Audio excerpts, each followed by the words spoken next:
The fall of America. I watched it unfold nearly 15 years ago, the event that started it all. After the siege of the Capitol, the division became more severe. It was really just a lot of complaining and arguing, so we thought it would all fade away. But it never did. Things got really bad in June of 2023, starting in California. People were starving and dying. The 3-year plague had wreaked havoc on the population. In such a trial, the state's governor commissioned the National Guard to seize all farms for emergency use. Food would be equally distributed to the population. With this bold move came a major change to the state's government. California would be the first state to adopt democratic socialism. Millions took to the streets to protest. Peaceful petitioning soon turned violent. They marched upon the Capitol in Sacramento and then burned it to the ground. Things escalated from there. The governor ordered the National Guard to fire upon the mob. Thousands would die that day. 3 days later, the state ordered the seizure of all firearms.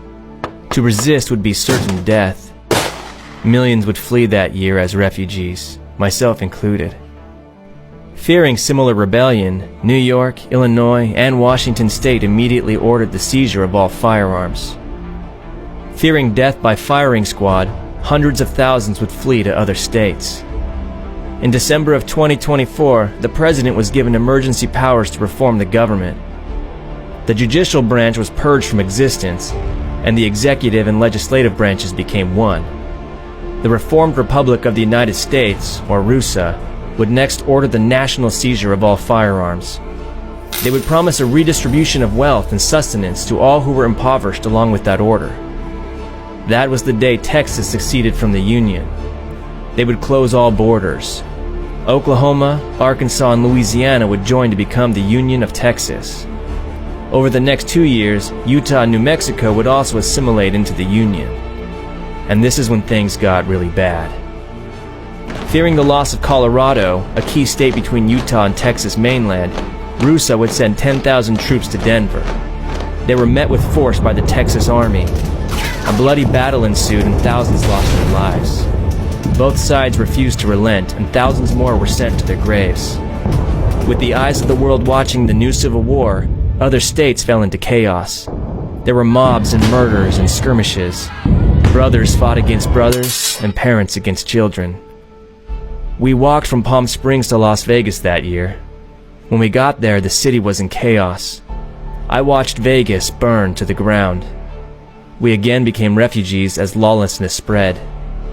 We walked hundreds of miles to Phoenix just to be turned away at gunpoint.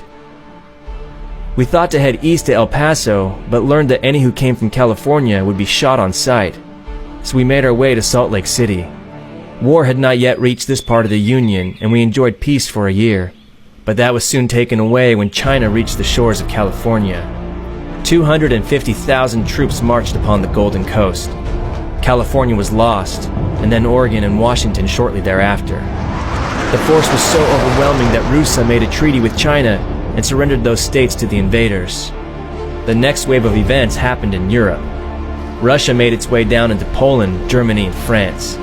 Those countries yielded without a fight. The United Kingdom and India joined forces to stop this new Red Army, but eventually they were conquered too. Russia was just too powerful. 6 months later, the Red Army reached the eastern seaboard of North America. New York, Massachusetts, and Maine were taken in a single day. The RUSA quickly withdrew their troops from Colorado to fortify the east. And here we are today, in 2036. The land is one continual round of carnage and bloodshed. Some people talk of peace and progress, that perhaps we might form a new world order, that out of the ashes something amazing will grow. But I don't think so. We destroyed the best thing the world had ever seen, and peace cannot be obtained through war.